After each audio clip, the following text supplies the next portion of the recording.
As Maroon 5 frontman Adam Levine once sang, I am in misery. And when I say I mean all of us on the pod tonight because Palace somehow lost 3-0. Spurs somehow lost 3-0. Arsenal somehow snatched a late win against Wolves and Villa win once again. To be fair, the Villa part's got nothing to do with any misery. I don't really mind that too much.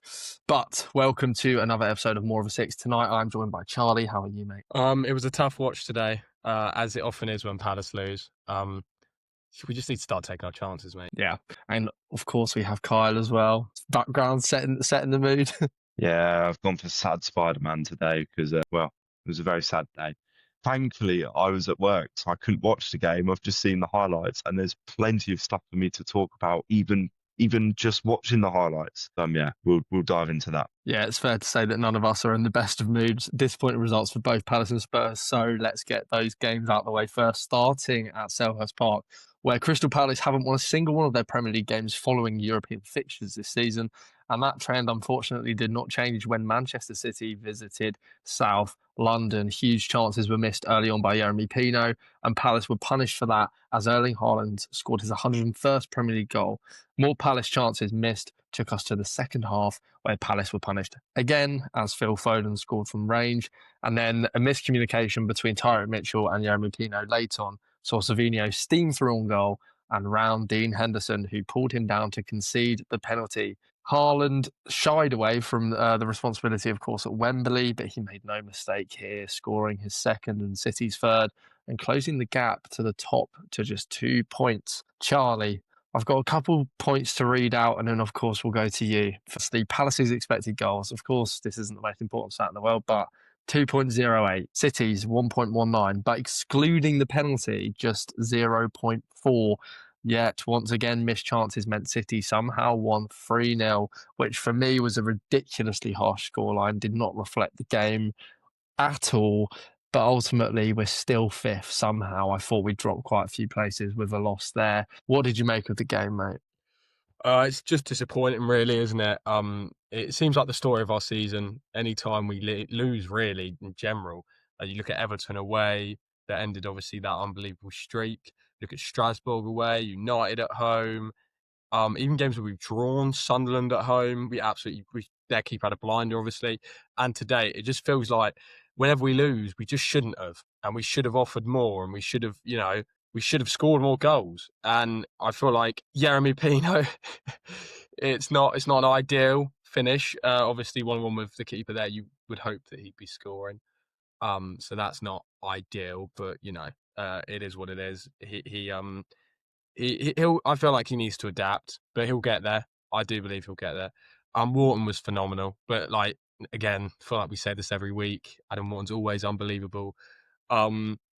Yeah, for me, I just think it's I think it's a confidence thing in front of goal. For maybe it's like the repetition of constantly having these chances and not taking them, where the boys it's kind of becoming a thing. Whereas if that hadn't previously happened, just the fact that it hadn't, they'd kind of just be putting these chances away without thinking. There's a couple of times where Ismail Assar, there's Ismail Assar of 3 weeks ago, he'd a chance where he ran through and he tried to chop it back onto his weaker left foot. He would have just shot that across goal and probably most likely scored 3 weeks ago. I just feel like they're kind of overthinking things at the moment. Luckily, we've got a game pretty soon on Thursday, can turn it around, but they're coming thick and fast now. Is it Thursday, Saturday, Tuesday, Saturday? Yeah, that's spot on. Great. So that's brilliant, isn't it?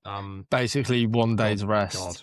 Thank God we're playing at home in Europe on Thursday as well, because I don't know how we would have done that if we were away in Finland as opposed to being at Selhurst Park against Cups. Yeah, just not a good day out, and I think you summed that up really well. I think we just looked really shy in front of goal. Bad decision making. Yeah, Pino might have been slightly offside for that chance, but to not even get it on target. Wharton, I thought he was brilliant, but he hit the post as well. But I mean, he had about 4 or 5 shots himself.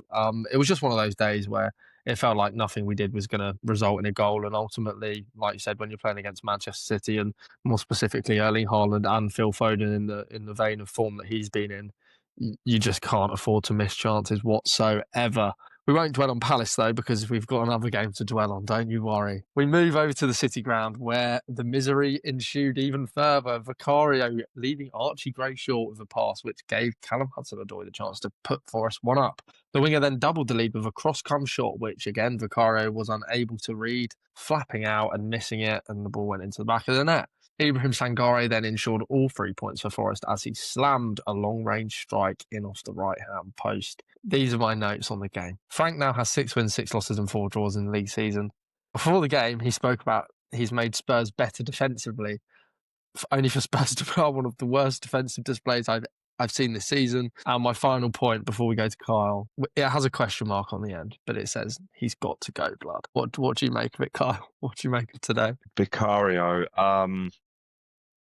yeah, I just think he needs to be sold, and pretty soon, to be honest. I think it was Opta Analysis. They said that he's been at fault for 72% of the goals that we've conceded this season, which is just a staggering stat. Like, that is just insane. You know, this guy he's a 28-year-old established international now. He's played a good few times for Italy. He should be doing better. I get, obviously, Kinski, for example, had quite a bad game against Newcastle in the Cup, but I'd rather just take the punt with him and hope that he comes good, because, I mean, he can't be any worse than what Vicario is at the moment. And at least with Kinski, he does offer a strength of being very good with his feet, the ball at his feet. His passing range is ridiculous. He's young as well. It's one of them where the more he plays, surely the better he'll get. But yeah, hospital pass into Gray. I think the Hudson-Odoi goal as well needed to do better. Do you not think, though, that Archie Gray's kind of at fault for that too? He has checked his shoulder and called for that pass. I think he needs to play it off. He needs to play it off earlier, but I don't think the pass is very good to him. I don't think he should have passed it to him, or the pass was particularly good. But I feel like you can't completely blame him. Like, the player has come in, literally called for it, pointed at his feet, and checked his shoulder, so he knows there's a player behind him. Yeah, but the pass hasn't gone to his feet. That's the problem. Okay, and I get that, like, of where Gray has called for it, but the whole point of a midfielder is to position yourself to become, like, to be like an option or an outlet for the ball. It doesn't necessarily mean that, like, the pass is on. He's just making himself available, which is what you're taught to do at such a young age. Vicario, who his vision, he can see in front of him everything that's going on, and being an older head as well. Archie Gray's only 19. Vicario's 28. He's played a lot of professional football. He should know that pass is not on. You are right. You are right. He should have the experience. He shouldn't be putting a younger player in that position as well. I get what you mean. I do get what you mean. I just feel like everyone, like, kind of speaking about just Vicario, like, I just thought, like, Gray did literally come short and point at his feet and call for the ball. And it was a poor first touch too. Like, yeah, it was a poor first touch. I think it's because it's becoming such a theme with Vicario now. Like I said, 72% of our goals have been labelled as went down as a Vicario error leading to goal, which is just ridiculous. Yeah, you said about Thomas Frank.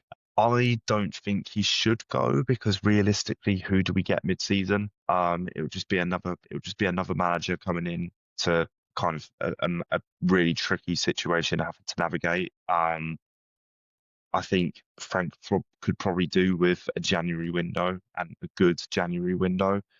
You know, he's the first manager in over a decade that hasn't had Kane or Son in his team. I know obviously Son didn't have the best season performances-wise last season, but he did still register 17 goal contributions. The season before that, when everyone was saying that Son was washed or Son was finished, he registered 27 in the league. So that's 44 goals that he's missing out on, as well as Kulusevski, Solanke, Maddison all being injured. There is a lot of players missing that scored a lot of goals. So I think, obviously, the performances are poor, but I think he hasn't been in the job long. He's only had one window. He has missed out on targets. I just think it'd be really counterproductive to just restart again when we've signed a manager who's kind of should be, in an ideal world, a manager that's here for the long run, a project manager like he was at Brentford. He was there for a long time. Also, if you said about the Vicario thing, like was it 74%? 72, I think it was. 72% of your So- goals being conceded from goal coming errors. That's not really a coaching thing. As much as like the like you look at the Chelsea game especially and the North London derby, and I didn't watch the game today. I was in the highlights. I don't know whether you created like a particular amount of chances or whether it was very similar to those games and there was like very little going forward. But I think in the last few weeks it would be fair to say that like you have got better going forward and you have been creating much Yeah. more chances. And even against PSG, like you were creating a lot of chances in that game. I feel like you can't blame Frank for all of those errors. These individual errors. This is the 11th out of 16 Premier League games where we have failed to produce more than 1 XG. God, But that happens. Which But more than one XG. Like I feel like that happens a fair amount in the Prem. No, less than one XG. You but got to think though, like we've scored a fair You are a amount of big goals this team. season. Actually, you are a big team, and you should be dominating the other teams. I guess so. Yeah, I just think it's one of those where, and I think, Charlie, I like your point about how, there's only so much the manager can do sometimes, because I do think that really links to Palace, in terms of, like, we're playing well. We played well today. We created enough openings and hurt City enough. But ultimately, if the players that are on the pitch in front of goal can't keep their shots on target, or can't score the goals, like, what's the manager meant to do? Similarly, what's Frank meant to do when Vicario is making mistakes? Like, I mean, 72% is absolutely insane. Like, that's mental. I mean, and for the second goal especially, he comes out and then just makes an absolute meal of jumping for it. It's just awful goalkeeping. He could easily have made that very comfortably, but he's just a very, very weird goalkeeper. I agree. So, Kyle, you want a bit more time for Thomas Frank? I get that point. I don't think there's any point getting rid now. Like I said, who'd you get? There's not really anyone out there. Right, let's go through a couple of games quickly. As we always do, there's no Matt here, so we'll go through Liverpool-Brighton quickly. After back-to-back draws in the Premier League, Arne Slot's Liverpool sought a much-needed win as they hosted a Brighton side who hadn't collected a league point at Anfield since October 2022. Yankuba into clearance in the 45th second of the game saw Joe Gomez head through to Hugh Ekitike, who on the bounce slammed beyond Bart Verbruggen to score the fastest goal of the season at the time of the strike. We'll get onto that in a bit.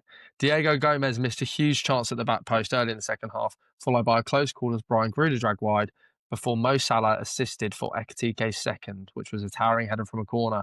The assist made Mo Salah the highest all-time goal and assist contributor for a single Premier League club in Premier League history, eclipsing Wayne Rooney's 276 for Manchester United. And there was also a fortunate escape for Diego Gomez, who put his studs into Florian Wirtz's chest, and VAR did not even review it. We'll go over to Stamford Bridge now, where on Cole Palmer's full return to the Premier League, he opened the scoring at Stamford Bridge in the 21st minute with a cool finish beyond Jordan Pickford. Big chances went missing for both sides, but after some superb work down the right from Pedro Neto, his squared ball was finished by Malo Gusto, giving Chelsea a 2-goal lead into half-time. The second half saw more missed chances for both sides, as well as a superb Jordan Pickford save to deny Reece James from a free kick. However, what looked like a comfortable win at a glance, had Everton been more clinical, we may have had a more competitive scoreline. Now, the next game we are going to talk about in focus is Arsenal 2, Wolverhampton Wanderers 1. Because after Arsenal's 2-1 defeat to Aston Villa, the Gunners needed to get back to winning ways. And with the visit of winless Wolves, it's still mental that they've still not won a game. Many expected a ruthless win. However, Wolves defended resolutely and had chances of their own too. Ultimately, however, the host did find an opener as a corner led to the ball rebounding off the post and striking the back of goalkeeper Sam Johnston to give Arsenal the lead. Wolves continued to fight and were rewarded for doing so when Mateus Mali's long-range strike was nodded in by Tolo Arakadare. But then Arsenal, they looked to be dropping further points until an excellent Bukayo Saka delivery was headed into the net by Yersin Mosquera to win all 3 points for Mikel Arteta's side. It looked like it was going to be a successful hate watch, Kyle. It really did. Wolves, I thought, were bloody brilliant, and I really felt for them. I thought it was really harsh for them to walk away from the Emirates with nothing. What did you make of the game, mate? Yeah, no, it's just super unlucky, really, isn't it? I think a point would have definitely have been, and I'm not even just saying that for being biased. I genuinely do think sharing the points would have been fair. Um, I've seen a lot of talk online saying, "Oh, this is the sign of champions. This is what champions do. Like we play bad and we still get a result." But no, I think that is overused too much. Like Cracks are it, showing. I do think that they didn't look good and they haven't looked good the last couple of weeks. I thought they won the league. I What I, was it, I a month just don't ago, know. 6 weeks ago? I thought it was already wrapped up. Yeah, they did. They won the league. They've already won the league, Henry. They already won it. Uh, It doesn't matter now. So I think that win as well for City against you lot, where obviously like for XG wise and chance creation, they were the scoreline probably flattered them, but that is a statement win, and they're not they far did look good. behind. Yeah, I thought they looked good. Yeah, I Yeah, wonder what no, Henry they thinks, did. but I They think they did. looked good. No, they did, and they get City are one And of they were those very teams where clinical. they're clinical and they get into that kind of flow state where you just know they're going to score. And actually, you said about it being a big win. Not only was it a big 3 points, but it also meant that City leapfrogged Arsenal in terms of goal difference this season. City now on plus 22, Arsenal on plus 20. I want to come to you for this little point that I have written down because there's been a lot of stick online about Eberechi Eze. He's not the player we expected, etc., etc. Of course, scored a hat trick in the North London derby. This is exactly what we knew was going to happen with Eberechi Eze, wasn't it? This is not a player that's going to be 7, 8 out of 10 every week. No. As look, we're not gonna. I'm not gonna. I don't want this to come across as he's gone now, so we're gonna shit all over him. Like I absolutely love the bloke. I always will for what he did for us, and he was a brilliant footballer for us. But he does this. He always did this when he was at Palace. He would have uh 10, 12 game periods. 8, 10, 12, like that kind of range where he wouldn't influence games much. He might still pop up with a goal or assist for us, but that's because he was our main man. And I always thought that if you went to a bigger club where he wasn't that main man and that main focus point that was constantly getting the ball and being like almost relied upon for chance creation as well, then I feel like when he got into these kind of spells where he's not as prolific and he's not as he's not at his best, then he would, he'd get a lot of stick. And Arsenal fans have it. As much as, I think 90% of Arsenal fans aren't really proper football fans, so you have to take their opinions with a pinch of salt. They're more of a trend than a football club, I think. But they are. I feel like this was always going to happen because he did this at Palace. Henry, you asked me this question because he did this at Palace. He'd have games like 10-game periods where he wouldn't influence games, and then he'd be back again for 5, 6 games, or maybe like the last 8, 10 games of the season, and then everyone from every other team would be like, "Wow, Eze's great. I don't know how he's still at Palace, but." Look, he is good enough to be playing for a big club. I feel like this is his only flaw. He just needs to sort that consistency out, I think. Yeah, no, genuinely, completely agree. And yeah, of course, I agree. That's why I put it in the script, and I wanted to pose the point to you, because I remember when we sold him, I said, I don't actually think it will be as like devastating a sale as a lot of people were saying, because, like you said, he isn't the kind of player that not in the sense that Mark Gay is a consistent 8.5 out of 10 player every single week, and then very rarely will have a poor game. Eze is kind of like a 5 out of 10 player most weeks, and then maybe for a couple of games in a row he'll be an 8, and then he'll have one game where he's just the best player on the pitch, like he did in North London derby, or he'll come up with a decisive moment like he did in the FA Cup final.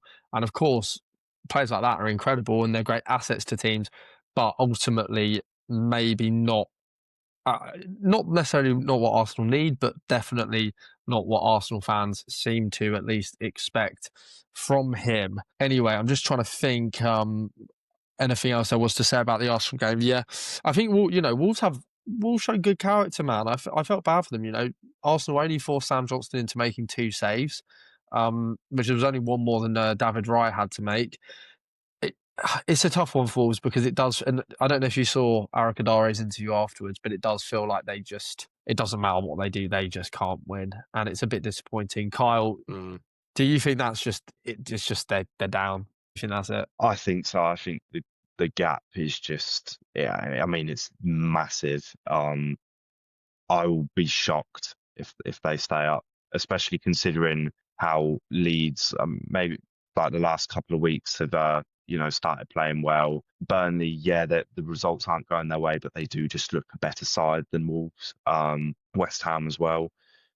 I can't see a world in which they stay up, to be honest. The gap's just too big. I think Edwards put it perfectly, didn't he, in his post-match interview? He said, he was like, "I'm really proud of the boys, another great performance, but we lost again." Like, Yeah. Yeah. they can keep playing well every week and like putting in good performances, but that doesn't matter. Also, I feel like I almost forgot that both goals were own goals. How Arsenal is that? I'm sorry, but how Arsenal is that? 94th minute winner and it's an own goal from a player who has the same name as theirs. I bet Arteta will try and like argue he's engineered that or something. Oh dear me. Training ground technique. You're right, it's very Arsenal. But and to be fair, it was one of them where I don't know about you, like I was kind of watching the game like the whole time, like willing Wolves to score and expecting them to score. It just looked like they were going to get a goal the entire game, especially in that second half. They just kept pushing the issue.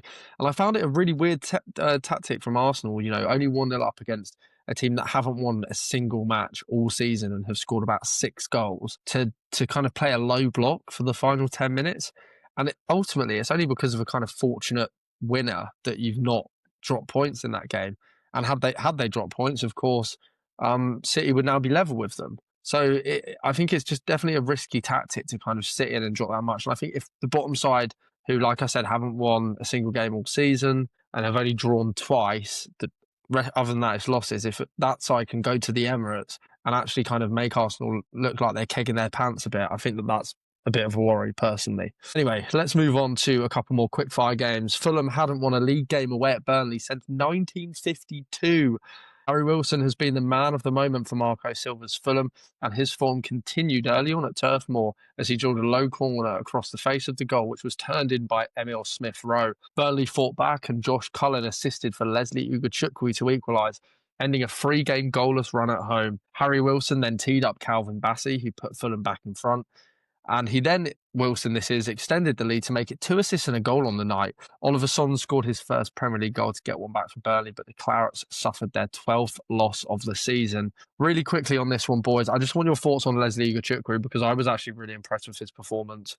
I think he's a very exciting player. Would either of you take him at Palace or Spurs, respectively? I would. I'll take him. I'll say it. Cancel me if you want. No, I think. Go ahead, yes. Go ahead and cancel me. I think he looks like a Premier League player. I mean, he's had a few years now in the Prem, but obviously, I mean, most of 2 full seasons pretty much. It will be with relegated teams, right? So, I mean, the standard of his teammates isn't necessarily there, but I think he's looked good, and that finish was nice. That was a really good finish. And he had a chance just before, and the fact that he kind of, put that past him and then went and scored again. But for a player that's not a striker, that's not necessarily easy to do. But I think he looks really good. I think he could be a really good Premier League player in the future. I'd love it. Wharton goes this summer. Who says that? I think every positive thing that Burnley do goes through Ugochukwu, to be honest. I think he's bloody superb. Also physically huge. Anyway, that was just a quick point on that because I was impressed by his performance. The first Premier League Tyne-Wear derby in almost 10 years saw Sunderland host Newcastle at the Stadium of Light. Sunderland have been in great form and continued to perform as they managed to force a 1-0 win. The only goal of the game coming via a Nick Vultemade own goal. Both teams managed to produce a total of just one big chance and a measly 0.54 expected goals. This was potentially not the kind of exciting battle that it was maybe set up to be, I'd say. But I'm a huge win for Sunderland, I should say, sorry, and I'm sure they will be over the moon. Of course, we'll get on to table talk later and talk about where that result puts them. Anyway, the last game of this weekend, in terms of the actual weekend, was Brentford versus Leeds. It was hardly a fixture to get excited about, and for the first 70 minutes, it was a dire affair with little quality and chances. The dullness of the game was potentially summed up by the opening goal scorer, Jordan Henderson, who hit home on the rebound to put Brentford ahead. However, they couldn't hold on as Dominic Calvert-Lewin equalised for Leeds and ended the game 1-1. It was Calvert-Lewin's 4th consecutive goal, his second best run in his career in the Premier League. Now, the final game we will talk about in depth is going to be West Ham Villa, because as we said earlier, Hugo Ekitike scored the fastest goal of the season, but that record stood for a mere 24 hours as West Ham's Matheus Fernandes scored in just the 29th second, beginning a game of back and forth blows. Villa equalised before 10 minutes had passed, forcing an own goal from Mavropanos, but Jarrett Bowen put the Hammers ahead again before a Morgan Rogers brace, the second of which was an absolute screamer, won the points for Villa. So, another win for Villa. I think it's their 9th consecutive win in all competitions. Kyle, I'm going to put a question to each of you. We'll go Kyle for this one. Is Morgan Rogers England's best number 10? Oh, that's a hard one because I think that there's also a shout for Foden at the moment because Foden has just looked outrageously good. I mean, that finish against you lot as well, that is just, I think a that's laser. what sets the top teams apart from the rest. Yeah, that's what sets the top teams apart from the rest of where they have players that can just do that, just kind of create a chance out of nothing. It's just nice to see him kind of performing well again, like to his best, because he had quite a while where he just wasn't really looking like himself. You know, when he was playing for England as well, he was being put out on the left, where he just does look a lot better when he's playing a more central position. I would definitely say it's close, but Foden just edges it in my opinion. But there's definitely an argument for Rodgers. Charles, Are we just going to forget about England's best player? Or we just going to forget about England's second best player? Second, Harry Kane's our best player. Jude Bellingham. No. Like, he's a joke.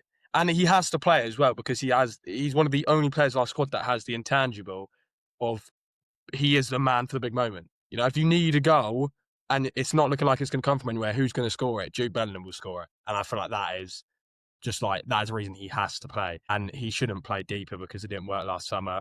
And his best position is the 10. Mate, I feel like we've got to stop shoehorning players in. And I love Morgan Rogers and I think he's a brilliant footballer and he's so good to watch. But there were times this season for Villa where the going was getting tough and Rodgers was disappearing from games. And I feel like when the going gets tough for England, who's not going to disappear from a game? Jude Bellingham. That's all I've got to say. That's my case. But what I just want to quickly say though is that if you play Bellingham, you then have the kind of clash with him and Kane wanting to drop deep, occupy that 10 role, and I just can't. I just don't. Do you not have that though? No matter together. Who the 10 is. I think Bellingham is a very different type of 10 compared to your Fodens, your like Cole Palmer. Agreed. Because he's better. But no, I'm joking. No, I just think personally when Bellingham plays, it takes away from Kane, and I'd rather have Kane firing and still have another world-class number 10 in instead of Bellingham. So would you not start Bellingham? Is that your solution? Yeah. I think realistically, they're just like, if you're being real with yourself, there isn't a world where Bellingham doesn't start. Like, if we are like being honest and like realistic about how next summer's going to go, there isn't a world where Bellingham doesn't start. And I just don't think there should be. Like, you're 1-0 down against Slovakia. Everyone on the pitch has been shit for 90 minutes. Who's going to score an overhead kick to bail you out? Jude Bellingham. And who will do it again for years and years and years and years? But this is the thing. This is the thing, though. It's like everyone talks about, like, oh, Jude Bellingham, he scored the overhead kick, he saved them.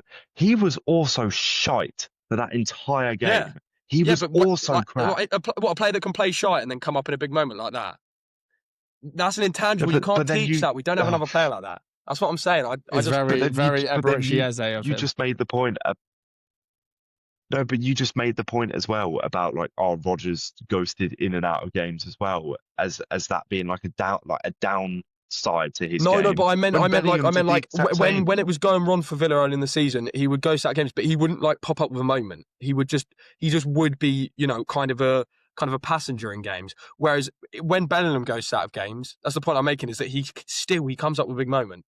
And I thought I was listening to the Stick to Football the other day, and Ashley Cole was on it, and he obviously coached England before, and he coached Bellingham. I think it was under Lee Carsley, and he said that for that exact reason, and just the fact that he's got a bit of balls about him, I feel like that's another thing. Is like he will be a player that will cover the most yards, will put in challenges, but he'll also be up the other end of the pitch and he'll be making chances and scoring goals. And I just feel like if his best position is the 10, then you just have to put him there because he's a player that has to play. I feel like we've got a bit of a tangent here, but And I appreciate that you disagree. I it's genuinely appreciate that you disagree because that's beautiful. Yeah, an Yeah, no, enjoyable absolutely. discussion there. Anyway, the final game of this week, which we'll give a quick preview to, is Manchester United against Bournemouth. It's the final match of game week 16, and it's coming on Monday night, so tomorrow night as we record. Bournemouth travelled to Old Trafford to face Manchester United. A win could send United fifth, and for Bournemouth, a win would put 10 points between them and the relegation zone. Very quickly, boys, just want the score prediction for this game. Kyle, what are you going with? I'm going to go 1-1.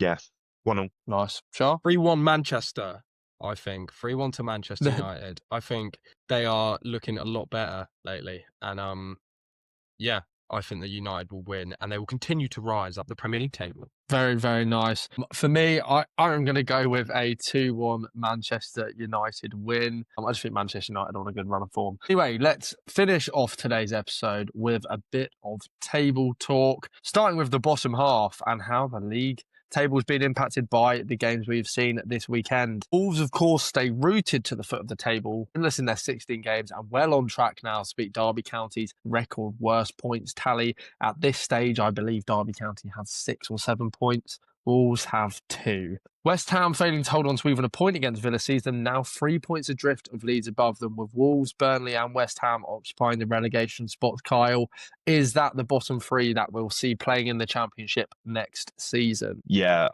wait, sorry. Repeat the other, like the 19th and 18th. So teams. Wolves, Burnley and West Ham at the minute. I think West Ham could stay up, but I think that's because I think Nuno is a good manager. I don't want them to stay up. Absolutely do not want them to stay up. I don't like West Ham, but I don't know. I can't see. I think the fact that they've got Bowen, they've got Fernandes, they've got Wan-Bissaka as well. I think they have glimpses of quality that will probably get them out of some rough patches throughout the season. Whereas I think, for example, Burnley, I think they just don't have the squad to do it. I think maybe Leeds. I don't want Leeds to go down because I think that whenever they're in the Premier League, they're not scared to be playing teams that are better than them. They really do give it a good go each time, and I like that about them. I think it's very easy for promoted teams to just sit back and just kind of hope for the best kind of thing. But Leeds, they go at teams. It's fun. It's exciting. So I hope they stay up. But I think the bottom 2, I think they'll definitely go down. It's just a toss up between West Ham and Leeds. Perfect. And yeah, Charlie, as Carl's mentioned there, Leeds point at Brentford extended the gap between them and West Ham to 3 points now. And of course, 6 points from Burnley. It does, as Kyle said, feel like a toss up between West Ham and Leeds. Who have you got at the minute to be going down? Oh, this is really tricky. It's such a tricky question. Sorry, I disconnected. I might be a bit laggy, but I think that Wolves are going down. I know, I know. Who can believe it? But Wolves are going to be finishing bottom, and then I think it's going to be Burnley again. You can cancel me if you want. And then I think the last team that will go down will be Brentford. You heard it here first, and I want you to remember this. What? Okay. I want you to remember this, right? I watched full 90 minutes today against Leeds. They are terrible, first of all. It's the 3rd time I've watched them this season. Yeah, they are. And I've been severely unimpressed. And also, I look for their squad early because I saw a fan say on Twitter the other day, he was like, "Oh, Keith Andrews, like, we should not be playing this kind of football at home to Leeds. Like, this was terrible." And I kind of thought about it and I was like, actually, like, you look at that Brentford squad, put them all in Wolves shirts and let someone else manage them, they would be 19th, almost rock bottom in the Premier League right now. Am I wrong? Like, quality-wise, they don't have much quality at all. And I just even the defenders, like Sepp Vandenberg is atrocious, I think. I've watched him, 4 times this season against Didn't you try and us. cancel me when I said that Igor Thiago He's just he just awful? Seems to have no. Don't get me wrong. Igor Thiago, he's not a good footballer. I didn't disagree with you on that, but I said I don't care. That was what I said. I said I don't care if he's a good footballer because he's scoring goals, and that's what he needs to do for them. But that's the thing. You take away his goals that have been mostly penalties and a couple where he kind of really had no right to score, they would be down there right now. And I feel like the goals will dry up. Realistically, he's not a player. Yeah, I agree. Damsgaard's really good, but he's not a player that you got, Thiago, that's going to be No, I get the sustaining point. this kind of goal scoring form for the rest of the season. I do think they could get dragged into it. So I'm going to say, Yeah. Interesting. Go ahead, Of Kev. course, you would go ahead and cancel me. Of course, you would have seen the table pop up when we were talking there. We're going to now move on to the top half, the fun half of the Premier League, because Arsenal's late win keeps them at the top, but only by 2 points, as Manchester City and Villa both want to keep the pressure on Arsenal. Chelsea leapfrog Palace to go fourth, but despite their loss, Asna's side remain in the top 5. The top 3 are now 5 points clear of fourth and 7 points clear of fifth. Kyle, are they starting to break away from the rest of the pack? And how do you see that top 3 lining up come May? I think that City are going to win it, to be honest. Talking about, you asked about the top 3. I think City are going to win it. I think Villa will stay up there. But yeah, I just think the top 4 teams, they've got such good squad depth compared to maybe, like we've spoken before about Crystal Palace, how your starting 11 is a very good starting 11. But once injuries hit, like they have done with, Munoz and Klein having to come in, yeah, he's okay. He's okay. But he's fucking shit, just, mate. It's not he's ideal. okay. He's okay defensively, but fuck me, we noticed that we didn't have Daniel Munoz today. Sar's on the ball, and you're like, normally you'd have Munoz bombing down the line to get into the box, and there's just nobody there. It was bad. It was bad. But yeah, I just think that's the issue with, like, for example, Crystal Palace, who, like I said, have a very good starting 11, but when it comes to injuries and stuff like that, and they're having to replace them with squad depth, it's not there. Whereas I think you've got your Cities, Arsenal, Aston Villa, who can quite comfortably get by with injuries, like they have been doing. I can see the top 4 probably staying the same as what it is already. Did you say Chelsea are 4th as well? Chelsea are 4th now, yeah, after their win, jumped over Palace. Yes, yeah. So I think that top 4 will probably stay the same, to be honest. Yeah, I agree. For me, I've got a bit of a rogue shout, but just watching how Arsenal have been performing the last couple of weeks, I think it will be City first, Villa second. I think Arsenal will finish third. I think it's going to be very, very tight as it is now, but I would not be surprised if I just think if Arsenal drop off and maybe drop to second, and it looks like City are going to run away with the league or win the league in any way, I think that their heads are going to drop big time. And then ultimately, what's the difference between finishing second and third? Not much. You still get Champions League football. And I think they'd probably end up putting all of their eggs into the trying to win the Champions League basket. Charlie, you're back after disappearing for a second. There's still just 6 points between 5th and 15th, mate. But are those teams starting to fall into their natural places in the table? So we're talking Brighton in 10th, Newcastle 12th, Fulham 13th, Brentford 14th, and Bournemouth 15th, with Forest just outside of that pack. Yeah, the answer is yeah, they are. Especially seeing Brighton kind of fall down a bit. I feel like they're kind of in their normal position. And then you look at us and where we are right now. I feel like the pandemonium over us losing today, and then you really look into it, and we've just lost to Manchester City, arguably one of the best. This current last 5-6 games of City has been them at arguably their recent best, right? And we're still, despite those results, if United win, right, which they might, even if they draw, let me just check the goal difference. +4, +5. Even if United draw, we will go into the next match week in 5th. What is going on? We've just lost a City team and we're all disappointed and we're gutted and we're like, oh, we should have got more out of that game. But United draw against Bournemouth, fully possible. Bournemouth haven't been on a great run of form, but they won last week. Oh no, did they win last week? No, they didn't. Did they? No, they lost to Everton, didn't they? Am I going crazy? I might be schizophrenic. I think they lost to Bournemouth. Everton. Bournemouth. Yeah, no. Oh, did they draw? They drew to Chelsea, didn't they? 0-0. Sorry, ignore me. But the point I'm making is, yeah, the results got a bit better. That draw against Chelsea, you take that and hope maybe, they can push on. But they started so well and they are a good side. It's not going to be an easy game for United, as much as I do think United will win. If they draw, we're 5th. going into after 16 games. Like, that's unbelievable. And especially with all of our fixture congestion, we've got a light squad. I feel like we'll be up there come the end of the season, 5th, 6th kind of range. I feel like I think the only team that one of the only teams that maybe isn't where they'll be come the end of the season is Newcastle and Spurs. I feel like Spurs will push up the table a bit. They're bound to. If Frank's given a bit of time, they will sort it out. I'm praying for you, Kyle. And Newcastle will as well. Realistically, Newcastle will. Sunderland with another good win. Up the Sunderland. But yeah, I do still think that they'll struggle during AFCON.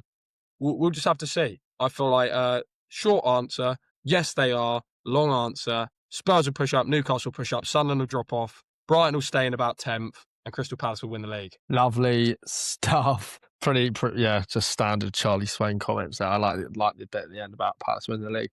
Couldn't agree more. That would be generational. We still somehow get told it was a fluke. Anyway, let's leave it there for this week's episode of More of a Six. If you're listening on Spotify, please, of course, remember to follow the pod and rate 5 stars. I think we're up to 7 5-star reviews now, so fucking get in. Keep doing that for us. And if you're watching on YouTube, subscribe, like, comment, all of that stuff. Remember, you can follow us on all the social medias, X, Instagram, Facebook, MySpace, Your Space, and, of course, TikTok. We do a lot. Well, we're meant to be doing a lot on that, aren't we, boys? So if you follow us, we will. But until next week, we will see you very, very soon. Thanks for watching, and goodbye.